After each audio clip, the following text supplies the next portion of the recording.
కేసీఆర్ గారు ప్రారంభం నుంచి అంటే అప్పటి టీఆర్ఎస్ పార్టీ పుట్టినప్పటి నుంచి ఇప్పుడు ఘోర పరాభవం అనుకోవచ్చు. అంతవరకు మీరు పార్టీని వివిధ స్టేజెస్లో చూస్తూ వస్తున్నారు. అంటే ఇప్పుడు ఇలాంటి దుస్థితి ఎందుకు వచ్చింది అనుకుంటున్నారు? మీతో రెండు అంశాలతో విభేదిస్తున్నా. ఘోర పరాభవం కాదు ఒకటి. అంటే ఘోర పరాభవం ఎందుకన్నానంటే అసెంబ్లీ కంటే పార్లమెంట్ వచ్చేసరికి ఇంకా దారుణంగా దుస్థితి అనేది కాదు. దేశవ్యాప్తంగా చాలా ఎన్నికల్లో వివిధ సందర్భాల్లో రాజకీయ పార్టీలకి సహజం అది వచ్చాయి, మళ్ళీ లేచాయి. అవును, సహజం అది రాజకీయ పార్టీలు. అసెంబ్లీ ఎన్నికల్లో 39 సీట్లు గెలిచాం, అంటే దాదాపు 1/3 సీట్లు గెలుచుకున్నాం. ఏమైనా మీరు అనేది పార్లమెంట్ ఎన్నికల్లో ప్రజల ముందుకు బీఆర్ఎస్ రిలవెన్సీ కంటే బీజేపీ, కాంగ్రెస్, నేషనల్ పార్టీలు ఏది ముఖ్యమనే చర్చ వచ్చినప్పుడు సహజంగా లౌకికవాదులు, మైనారిటీలు, ప్రగతిశీల వాళ్ళంతా కాంగ్రెస్ వైపు మొగ్గారు. సహజంగా మోడీ అభిమానులు కానీ ఇదొక మతపరమైన రాజ్యంగా కావాలనుకునే కొంత తీవ్రవాద శక్తులు కానీ వీళ్ళంతా కూడా మోడీ వైపు మొగ్గారు. అట్లా పోలరైజేషన్ ఒక విచిత్రంగా జరిగిపోవడం వల్ల తెలంగాణ అభిమానులు, బీఆర్ఎస్ అభిమానులైనా, ప్రజలైనా, ఎవరైనా కానీ రెండు వైపులా మోహరించడం తప్ప ఇది కేవలం తాత్కాలిక ఒక భావోద్రేకంతో జరిగిన ఎన్నిక, మొదటి పార్లమెంట్ ఎన్నిక తెలంగాణ ఫలితాలు అట్లా వచ్చాయి. కానీ కేసీఆర్ గారి పట్ల అభిమానం చెక్కుచెదరలే. సరే, అందరికీ టాక్ ఉంది, చాలా వీక్ క్యాండిడేట్లని పార్లమెంట్ ఎన్నికల్లో నిలబెట్టారు. కానీ కుటుంబం తరఫున ఒక్కళ్ళు కూడా పోటీ చేయలేదనే విషయం బాగా డిస్కస్ అవుతుంది. అంటే కుటుంబం పోటీ చేయకపోతే చేయలేదు ఎందుకు అడుగుతారు? చేస్తేనేమో కుటుంబం చేస్తుంది అంటారు. ఒక అభ్యర్థిని నిలబెట్టకపోవడం ఎవరనేది నిర్ణయించేది పార్టీ అంతర్గత వ్యవహారం. ఏ పార్టీలో అయినా కుటుంబాలు దిగినాయి. ఇప్పుడు ఉదాహరణ కాంగ్రెస్ పార్టీ వెంకటస్వామి గారి కుటుంబం, జానారెడ్డి గారి కుటుంబం, కోమటిరెడ్డి కుటుంబాలు ఏమని కాదు, అది పార్టీ అంతర్గత వ్యవహారం. అభ్యర్థులను నిర్ణయించుకోవడం వాళ్ళ జయాపజయాలను బట్టి, వాళ్ళ సాధ్యాసాధ్యాలను బట్టి, వాళ్ళ అంచనాలను బట్టి వాళ్ళు నిర్ణయించుకుంటారు. ఇక్కడ కేవలం కేసీఆర్ గారి మీదే కుటుంబం అనే ముద్ర వేయడం సరైన. కుటుంబం తరఫున నిలబెట్టి ఉంటే కనీసం వాళ్ళన్న గెలిచే వాళ్ళు అన్న టాక్ అయితే ఉంది. ఉద్దేశపూర్వకంగానే ఓడిపోతామని తెలిసే, లేకపోతే మోడీ సూచన మేరకి వీక్ క్యాండిడేట్లని ఎన్నికల బరిలో దింపారనేది ప్రజల్లో ఒక రకమైన చర్చ అయితే జరుగుతుంది. ఎప్పుడైనా కానీ రాజకీయాల్లో దిగిన తర్వాత ఉద్దేశపూర్వకంగా ఓడిపోవడం అనేది ఉంటుంది, గెలవడానికి ప్రయత్నం చేస్తారు. అందులో ఒక 24 ఏళ్ల పార్టీ అది. అవును, అయినప్పుడు గెలవకుండా ఉద్దేశపూర్వకంగా ఓడిపోవడం కోసం లోక్సభ ఎన్నికల బరిలో నిలవాల్సిన అగత్యం లేదు కదా. ఇప్పుడు మాయావతి గారు చాలా సందర్భాల్లో అసలు ఎన్నికల్లో పోటీ చేయలేదు, చేయొద్దని కూడా చేయరు, అంతే తప్ప లోక్సభలో పోటీ చేయకుండా ఉండొచ్చు, అసెంబ్లీలో పోటీ చేయకుండా ఉండొచ్చు. అట్లా రాజకీయ పార్టీలు గతంలో చేసే. కానీ అట్లా కాదు కదా, గెలవాలని చేస్తారు ఎవరైనా.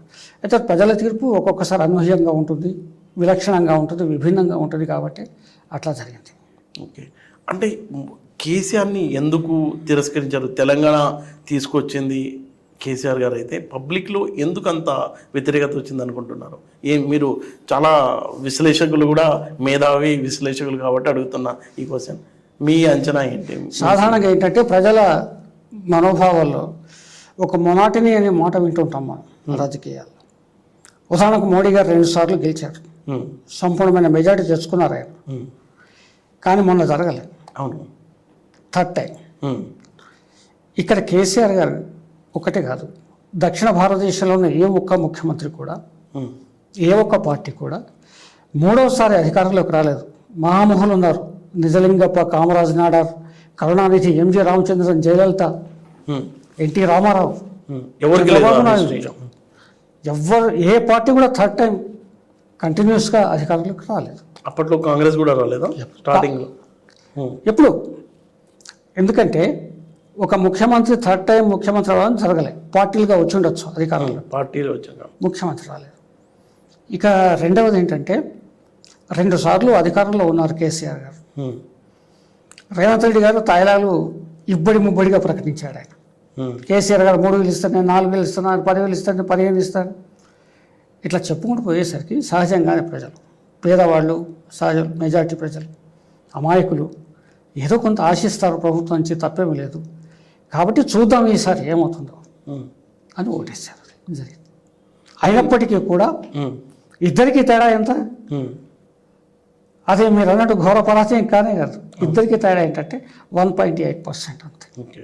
అది జరిగింది. అది అంటే తెలంగాణ పార్టీ 10 ఏళ్ల పాటు ఉన్నప్పుడు ఆ ఉద్యమంలో పాల్గొన్న వాళ్ళకి న్యాయం జరగలేదు అనేది బాగా దాన్ని బాగా హైలైట్ చేసింది Congress party. Congress party Goebbels ప్రచారంలో విజయం సాధించిందని నేను ఒప్పుకుంటాను.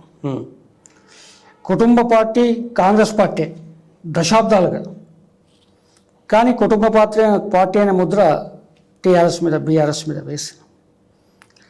తర్వాత ఇందాక మీరు ప్రస్తావించింది ఏమిటది? ఇప్పుడు ప్రస్తావించింది ఇప్పుడు అంటే తెలంగాణలో ఉద్యమకారులు రైట్. ఉద్యమకారులు కాని వాళ్ళు ఎవరని కేసీఆర్ గారి క్యాబినెట్లో మీరు తీసుకోండి. అంతకుముందు ఈటల రాజేంద్ర గారు, హరీష్ రావు గారు, కేటీ రామారావు గారు కానీ, జగదీష్ రెడ్డి గారు కానీ, నాయన నరసింహారెడ్డి, మహమూద్ అలీ కానీ, వీళ్ళంతా ఉద్యమకారులు కదా. మీరు కార్పొరేషన్ చైర్మన్లు తీసుకోండి, ఎంతమంది ఉద్యమకారులు ఉన్నారు. విద్యార్థి నాయకులు ఎంపీలు అయ్యారు, ఎమ్మెల్యేలు అయ్యారు, కార్పొరేషన్ చైర్మన్లు అయ్యారు.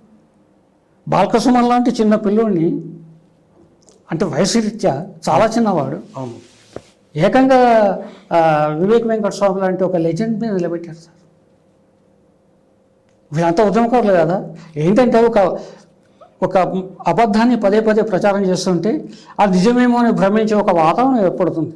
దాంట్లో భాగంగానే ఉద్యమకారులకు ప్రాధాన్యం ఇవ్వలేదని ఒట్టి మాట. సాక్షాత్తు ముఖ్యమంత్రి ఉద్యమకారుడు, అంతకుమించి ఏం కావాలి చెప్పండి. అంటే మొత్తం తెలంగాణని బాగు చేయడం ఏమో కానీ దోచుకున్నారని కాంగ్రెస్ పార్టీ చెప్తుంది. దోచుకోవడం అనే చరిత్ర వస్తే గతంలో ఉన్న 75 ఏళ్ల కుంభకోణాలు వెలికి తీయాలి కాంగ్రెస్ పార్టీ. ఒక శ్వేతపత్రం విడుదల చేయాలి. మన్మోహన్ సింగ్ వరుసగా 10 ఏళ్ళు పరిపాలించి ఆ కాంగ్రెస్ ప్రభుత్వం కూలిపోయి మూడు టర్ముల్లో కూడా రాలేకపోయింది. ఎందుకు? కుంభకోణాలు కారణం కదా, పెద్ద పెద్ద కుంభకోణాలు కాదా? కుంభకోణాల వల్లే కదా కాంగ్రెస్ పార్టీ అపఖ్యాతి పాలైంది. కుంభకోణాల చరిత్రలు వెలికి తీస్తే, దోచుకోవడాలు వెలికి తీస్తే భారతదేశంలో మొదటి ముద్దాయి కాంగ్రెస్ పార్టీ ఉంటుంది, ఇంకే పార్టీ కాదు. అంటే ఈ ఓడిపోవడంలో కాళేశ్వరం ప్రాజెక్టు రూల్ ఏమన్నా ఉందంటారా? అది బాగా ఎల్లగలిగిందా పబ్లిక్లోకి? అంటే ఇప్పుడు అర్థమవుతుంది ప్రజలకి. రిపేర్లు పూర్తయ్యాయని ప్రభుత్వమే ప్రకటించింది. యథావిధిగా నీళ్లు పారుతున్నాయి కాళేశ్వరానికి. అంటే 2 పేర్లు మాత్రం ఏదో పగుళ్ళు వచ్చినంత మాత్రాన అదొక మెగా ప్రాజెక్ట్. ఒక్క ప్రాజెక్ట్ ఒక 2 పేర్ల మీద 10 పేర్ల మీద ఉన్నది కాదు, ఒక్క చోట ఉన్నది కాదు. తెలంగాణ అంతా విస్తరించిన ప్రాజెక్టే కాళేశ్వరం. కానీ ఆ విషయాన్ని పక్కన పెట్టేసి ఎక్కడో 2 పగుళ్ళు రాగానే ఏదో అయిపోయింది అని చెప్పేసి ఏకంగా 1,00,000 కోట్లు నీళ్ళలో పూసినట్టు అయిపోయి, గంగలో పూసినట్టు అయిపోయిందని ప్రచారం చేశారు. అదే చెప్తున్నారు కదా, ఒక అబద్ధాన్ని పదే పదే వెళ్ళవేసి ప్రచారం చేయడం వల్ల కాంగ్రెస్ పార్టీ లబ్ధి పొందింది ఎలక్షన్స్లో. అది ఇప్పుడు అర్థమవుతుంది. ఇవాళ కాళేశ్వరం గురించి రేవంత్ రెడ్డి గారు ఎందుకు మాట్లాడట్లేదు, మంత్రులు ఎందుకు మాట్లాడట్లేదు, ఏమైంది? మరి కాళేశ్వరం అంతా బుగ్గిపాలైపోతే, కాళేశ్వరం అంతా నీటిపాలైపోతే మరి ఇప్పటికి కూడా చర్చ నడుస్తూ ఉండాలి కదా. అవును, ఏమైంది అంటే కాళేశ్వరం 2 పగుళ్ళు వచ్చాయి, ఆ గేట్లు సరి చేశారు, పగుళ్ళు బాగు చేశారు, అయిపోయింది అంతటితో. Hi, this is Swathi. Like చేయండి, షేర్ చేయండి, కమెంట్ చేయండి అండ్ సబ్స్క్రైబ్ చేయండి GRTV. Hi, this is Monica. Please like, share and subscribe GRTV.